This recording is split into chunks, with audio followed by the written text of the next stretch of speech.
नमस्कार दोस्तों, आपका स्वागत है। तो आज की इस वीडियो में हम वर्ल्ड ज्योग्राफी का इम्पोर्टेंट टॉपिक पृथ्वी के वायुमंडल के बारे में पढ़ेंगे। पहले हम वायुमंडल की संरचना को अच्छे से समझेंगे और लास्ट में इसके प्रीवियस ईयर क्वेश्चन को भी कवर करेंगे। तो ये आपके एग्जाम के लिए बहुत ही इम्पोर्टेंट टॉपिक है और इस टॉपिक से चाहे आप किसी भी एग्जाम की तैयारी कर रहे हो, एक न एक प्रश्न पूछा ही जाता है। तो चलिए बिना देरी किए हुए वीडियो को शुरू करते और सबसे पहले ये देख लेते हैं कि आखिर वायुमंडल कहते किसे हैं। तो किसी भी ग्रह के चारों ओर जो गैसों का आवरण होता है ना, उसी को वायुमंडल कहा जाता है। तो जैसे पृथ्वी जिस गैसीय आवरण से ढकी हुई है उसे पृथ्वी का वायुमंडल कहा जाता है और इसी वायुमंडल के कारण ही पृथ्वी पर जीवन संभव हो पाता है। याद रखिएगा, तो किसी भी ग्रह के चारों ओर जो गैसीय आवरण होता है उसी को वायुमंडल कहा जाता है। तो वायुमंडल की ऊपरी परत के अध्ययन को वायु विज्ञान यानी कि एरोलॉजी कहते हैं और निचली परत के अध्ययन को ऋतु विज्ञान यानी कि मेट्रोलॉजी कहते हैं। यह भी एग्जाम में पूछ लिया जाता है कि वायुमंडल के ऊपरी परत के अध्ययन को क्या कहते हैं, वायु विज्ञान, और निचली परत के अध्ययन को ऋतु विज्ञान कहते हैं। तो वायुमंडल हमने पढ़ लिया कि गैसीय आवरण को कहा जाता है। तो वायुमंडल में पाई जाने वाली महत्वपूर्ण गैसें कौन सी हैं, ये देख लेते हैं। तो हमारे वायुमंडल में सबसे ज्यादा नाइट्रोजन पाई जाती है। नंबर 1 पर कितने प्रतिशत? 78.8%। और नंबर 2 पर है ऑक्सीजन। ये कितनी पाई जाती है? तो ये लगभग 21%। अगर मैं आपको एग्जैक्ट बताऊं तो 20.95% ये हमारे वायुमंडल में पाई जाती है। नंबर 3 पर है ऑर्गन गैस 0.93%। और नंबर 4 पर है कार्बन डाइऑक्साइड गैस। ये बहुत बार एग्जाम में पूछा गया है कि कार्बन डाइऑक्साइड की मात्रा हमारे वायुमंडल में कितनी है। तो 0.03%। और उसके बाद कुछ अन्य गैसें हैं। तो ज्यादातर आपको इन्हीं 4 गैसों के बारे में पूछा जाता है कि नाइट्रोजन की मात्रा कितनी है, ऑक्सीजन की, ऑर्गन की और कार्बन डाइऑक्साइड की। तो इनकी मात्रा भी आपको एग्जैक्ट नहीं याद होगी, तब भी लगभग में याद रखिएगा कि नाइट्रोजन लगभग 78% है, ऑक्सीजन लगभग 21% है, ऑर्गन 0.93% और कार्बन डाइऑक्साइड 0.03%। तो वायुमंडल की संरचना को पढ़ने से पहले हमने जिन गैसों के बारे में पढ़ा, इसके बारे में थोड़ा थोड़ा पढ़ लेते हैं। उसके बाद हम वायुमंडल की संरचना को डिटेल में पढ़ेंगे। तो सबसे पहले हमने नाइट्रोजन के बारे में पढ़ा। तो नाइट्रोजन पृथ्वी के वायुमंडल में इस गैस की प्रतिशत मात्रा सभी गैसों से अधिक है। अभी हमने पढ़ा ना कि सबसे अधिक मात्रा किसकी है, नाइट्रोजन की है। और नाइट्रोजन रंगहीन, गंधहीन तथा स्वादहीन गैस है और यह पेड़ पौधों के लिए प्रोटीन का सबसे बड़ा स्रोत है, ये याद रखिएगा। और जो नाइट्रोजन गैस है ये आग को भी तेजी से फैलने से रोकती है। तो जो आग तेजी से लगती है ना, उसको ये तेजी से लगने से रोकती है नाइट्रोजन गैस। तो बहुत ही फायदेमंद है। और नाइट्रोजन वायुमंडलीय दाब का भी प्रमुख घटक है। तो ये कुछ नाइट्रोजन गैस के फायदे थे जो मैंने आपको बताए। उसके बाद देखते हैं ऑक्सीजन गैस। तो ऑक्सीजन जीवनदायिनी गैस कहलाती है। और क्यों कहलाती है ये आपको पता ही होगा। और ऑक्सीजन आग जलाने में सहायता करती है। 2 बातें याद रखिएगा, जो ऑक्सीजन गैस है ये आग को जलने में सहायता करती है, मतलब कि आग लगने में सहायता करती है। पर जो नाइट्रोजन गैस है ये आग को लगने में देरी करती है, मतलब कि आग को फैलने से रोकती है। ये दोनों चीजें याद रखिएगा। और ऑक्सीजन के अभाव से हम ईंधन नहीं चला सकते। जैसा कि हमने पढ़ा कि जो ऑक्सीजन गैस है ये आग जलाने में सहायता करती है। तो इसके अभाव के मतलब कि इसके बिना हम ईंधन नहीं चला सकते। तो यह ऊर्जा का मुख्य स्रोत है ऑक्सीजन गैस। उसके बाद देखते हैं ऑर्गन गैस। तो वायुमंडल में तीसरे स्थान पर सर्वाधिक मात्रा में पाई जाने वाली गैस है ऑर्गन गैस। और ऑर्गन गैस का इस्तेमाल विद्युत उपकरणों जैसे कि बल्ब, ट्यूबलाइट आदि में किया जाता है। तो आगे है कार्बन डाइऑक्साइड। तो यह गैस भारी होने के कारण वायुमंडल में निचली परत में पाई जाती है। तो जो गैस जितनी भारी होगी वो उतनी ही निचली परत यानी कि हमारे नजदीक होगी, और जो गैस जितनी हल्की होगी वो उतनी ही ऊपर जाएगी, ऊपर की ओर उठेगी, तो वो वायुमंडल के ऊपरी परत में होगी। और जो गैस भारी होगी वो वायुमंडल के निचली परत में पाई जाएगी। तो पेड़ पौधों के श्वसन क्रिया के लिए भी कार्बन डाइऑक्साइड काम आती है। जैसे कि हमारे लिए ऑक्सीजन है, वैसे ही पेड़ पौधों के लिए कार्बन डाइऑक्साइड है। और कार्बन डाइऑक्साइड गैस हरित गृह प्रभाव यानी कि ग्रीन हाउस इफेक्ट के लिए सबसे अधिक जिम्मेदार है। यह एग्जाम में पूछा जाता है कि ग्रीन हाउस इफेक्ट के लिए कौन सी गैस जिम्मेदार है, तो कार्बन डाइऑक्साइड ये जिम्मेदार है। उसके बाद है हाइड्रोजन गैस। तो ये अन्य गैसों में आती है और वायुमंडल की सबसे हल्की गैस है। और हाइड्रोजन गैस जलने पर अत्यधिक ऊर्जा होती है, हमें अत्यधिक ऊर्जा मिलती है, इसीलिए इसे भविष्य का ईंधन कहा जाता है। तो ये एग्जाम में बहुत बार पूछा गया है कि भविष्य का ईंधन किसे कहते हैं, तो हाइड्रोजन गैस को भविष्य का ईंधन कहते हैं, ये याद रखिएगा। तो हमने गैसों के बारे में पढ़ लिया। अब हम अपने टॉपिक यानी कि वायुमंडल की संरचना के बारे में पढ़ते हैं। तो वायुमंडल की संरचना को डिटेल में पढ़ने से पहले हम देख लेते हैं कि वायुमंडल में कौन कौन सी परत पाई जाती है। तो हमारे वायुमंडल में 5 परतें पाई जाती हैं। पृथ्वी के सबसे नजदीक कौन सी परत है, तो क्षोभ मंडल, जिसे इंग्लिश में ट्रोपोस्फेयर कहते हैं। दूसरे नंबर पर कौन सी परत है, समताप मंडल, जिसे स्ट्रेटोस्फेयर कहा जाता है। और तीसरे नंबर पर है मध्य मंडल, जिसे मेसोस्फेयर कहते हैं। और चौथे नंबर पर है आयन मंडल, जिसे आयनोस्फेयर कहते हैं। तो हमारे वायुमंडल की सबसे बाहरी परत कौन सी है, बाहरी मंडल, जिसे एक्सोस्फेयर कहते हैं। तो याद रखना भी आसान है, कोई ट्रिक की जरूरत नहीं पड़ेगी, बस एक बार पढ़ लेंगे आपको याद हो जाएगा। तो सबसे बाहरी परत है बाहरी मंडल। 5 परतें हैं, तो जो बीच में आ रही है तीसरे नंबर पर उसे मध्य मंडल कहेंगे। और हमारे सबसे नजदीक है क्षोभ मंडल। तो नंबर 1 पे क्षोभ मंडल, समताप मंडल, मध्य मंडल, आयन मंडल और बाह्य मंडल। इनका क्रम भी याद रखिएगा, क्रम भी एग्जाम में पूछ लिया जाता है। तो अब हम एक एक करके इन मंडल के बारे में पढ़ना शुरू करते हैं। तो सबसे पहले हम क्षोभ मंडल यानी कि ट्रोपोस्फेयर के बारे में पढ़ते हैं। तो क्षोभ मंडल वायुमंडल की सबसे निचली परत है और क्षोभ मंडल की ऊंचाई पृथ्वी की सतह से लगभग 18 किलोमीटर तक है। तो यह पृथ्वी का सबसे नजदीकी मंडल है क्षोभ मंडल, और यह वायुमंडल की सबसे निचली परत है। हमने जैसा कि पढ़ा, इसकी ऊंचाई लगभग पृथ्वी की सतह से 18 किलोमीटर तक होती है, ये लगभग है। और ध्रुवों पर क्षोभ मंडल की ऊंचाई 8 किलोमीटर तथा विषुवत रेखा पर 18 किलोमीटर तक होती है। और सारी मौसमी गतिविधियां, यही सबसे ज्यादा इंपॉर्टेंट है जो आपको एग्जाम में पूछा जाएगा कि क्षोभ मंडल में क्या होता है।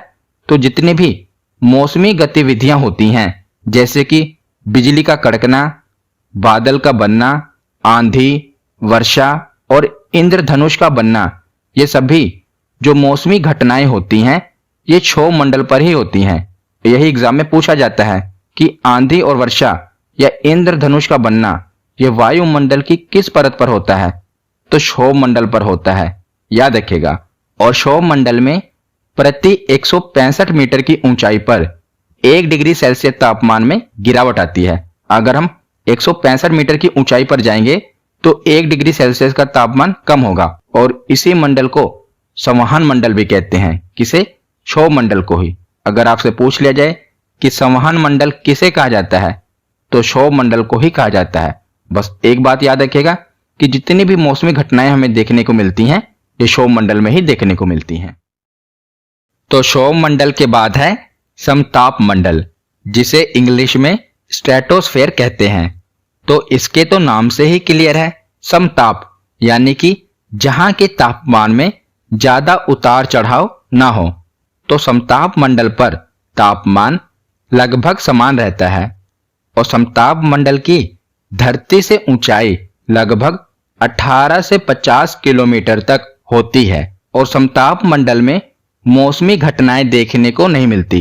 तो समताप मंडल में किसी भी प्रकार की मौसमी घटनाएं जैसे कि आंधी, बादलों की गरज, बिजली का कड़कना आदि जैसी घटनाएं देखने को नहीं मिलती, पर हमें क्षोभ मंडल में ये सभी घटनाएं देखने को मिल जाती हैं। पर जैसे ही क्षोभ मंडल से ऊपर हम समताप मंडल में आते हैं तो यहाँ पर किसी भी प्रकार की मौसमी घटनाएं देखने को नहीं मिलती। तो यही कारण है कि जो वायुयान हैं ये समताप मंडल में ही उड़ाए जाते हैं। तो तापमान समान रहने के कारण और मौसमी गतिविधियों से मुक्त होने के कारण वायुयान समताप मंडल में उड़ाए जाते हैं। तो ये आपसे पूछा जाएगा कि वायुयान किस मंडल में उड़ाए जाते हैं, तो समताप मंडल में उड़ाए जाते हैं। और क्यों उड़ाए जाते हैं ये मैंने आपको बता दिया, क्योंकि यहाँ पर तापमान लगभग समान रहता है और जो मौसमी गतिविधियां हैं वो नहीं होती। इसी कारण ये वायुयान जो हैं यहीं पर उड़ाए जाते हैं समताप मंडल में। और जो ओजोन परत है ये भी समताप मंडल पर ही स्थित है। तो दोनों फैक्ट याद रखिएगा, ओजोन परत भी समताप मंडल में स्थित है और जो वायुयान है ये भी समताप मंडल में उड़ाए जाते हैं। तो जो ओजोन परत है ये तो आपको पता ही होगा कि सूर्य से आने वाली जो पराबैंगनी किरणें हैं इनसे हमें ये बचाती है ओजोन परत। और ओजोन परत की मोटाई किससे मापी जाती है, तो ये एग्जाम में पूछा गया था। तो ओजोन परत की मोटाई नापने में डाप्सन इकाई का उपयोग किया जाता है। किस इकाई का? डाप्सन इकाई का। तो समताप मंडल के बाद है मध्य मंडल, जिसे कहते हैं मेसोस्फेयर। पहले हमने पढ़ा क्षोभ मंडल, दूसरे नंबर पर पढ़ा समताप मंडल और तीसरे में यानी कि मध्य में है मध्य मंडल।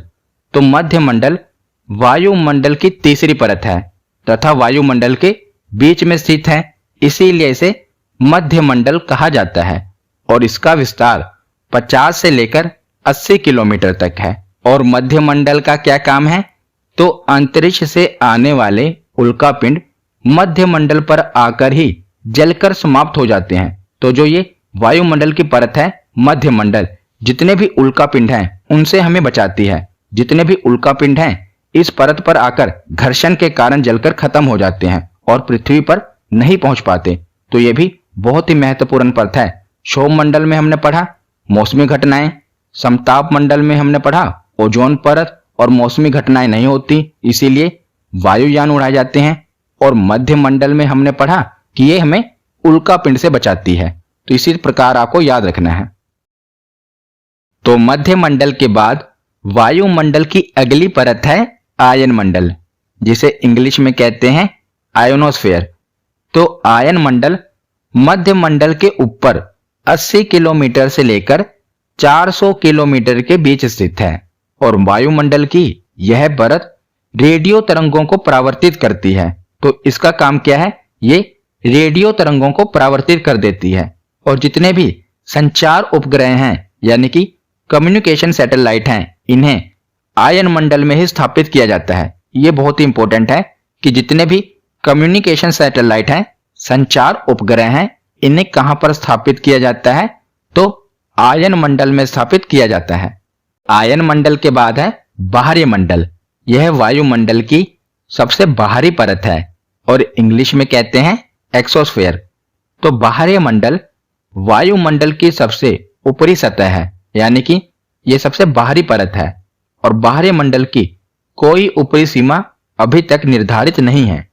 और बाहरी मंडल में हाइड्रोजन तथा हीलियम गैसों की अधिकता पाई जाती है और इसकी कोई ऊपरी सीमा अभी तक निर्धारित नहीं की गई। तो वायुमंडल की पांचों परतों के बारे में हमने पढ़ लिया। एक बार क्विक रिवीजन कर लेते हैं, उसके बाद हम प्रीवियस ईयर क्वेश्चन देखेंगे। तो क्षोभ मंडल में हमने क्या पढ़ा कि जितनी भी मौसमी घटनाएं होती हैं ये कहां पर होती हैं, क्षोभ मंडल। उसके बाद है समताप मंडल। तो समताप मंडल में तापमान लगभग समान रहता है और किसी भी प्रकार की मौसमी घटनाएं नहीं होती, इसीलिए जो वायुयान है ये कहां पर उड़ाए जाते हैं, समताप मंडल में। और ओजोन परत भी कहां पर देखने को मिलती है? समताप मंडल में। उसके बाद है मध्य मंडल। तो जो मध्य मंडल है यह हमें उल्का पिंडों से बचाते हैं। तो मध्य मंडल के बाद है आयन मंडल। तो आयन मंडल में जितने भी कम्युनिकेशन सैटेलाइट हैं यानी कि संचार उपग्रह हैं उन्हें स्थापित किया जाता है। तो आयन मंडल के बाद है बाहरी मंडल। और बाहरी मंडल की अभी तक कोई भी ऊपरी सीमा निर्धारित नहीं की गई है और हाइड्रोजन तथा हीलियम गैसों की यहां पर अधिकता पाई जाती है। तो इस प्रकार हमने वायुमंडल की पांचों परतों के बारे में पढ़ लिया। अब हम प्रीवियस ईयर क्वेश्चन देखते हैं। तो पहला प्रश्न है कि वायुमंडल में सर्वाधिक कौन सी गैस मिलती है? तो वायुमंडल में सबसे ज्यादा मात्रा में कौन सी गैस मिलती है? नाइट्रोजन।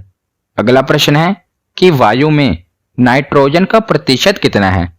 तो वायुमंडल में नाइट्रोजन का सबसे अधिक प्रतिशत है, कितना? 78.8%। अगला प्रश्न है कि विविध जलवायु एवं मौसम दशाओं को बदलने वाली सभी महत्वपूर्ण वायुमंडलीय प्रक्रियाएं कहां पर घटित होती हैं? यानी कि जितनी भी मौसमी घटनाएं हैं ये कहां पर देखने को मिलती हैं? तो इसका सही जवाब होगा क्षोभमंडल। अगला प्रश्न है कि ओजोन परत मुख्यतः कहां पर पाई जाती है? तो ओजोन परत कहां पर पाई जाती है? समताप मंडल में, मैंने आपको बताया था।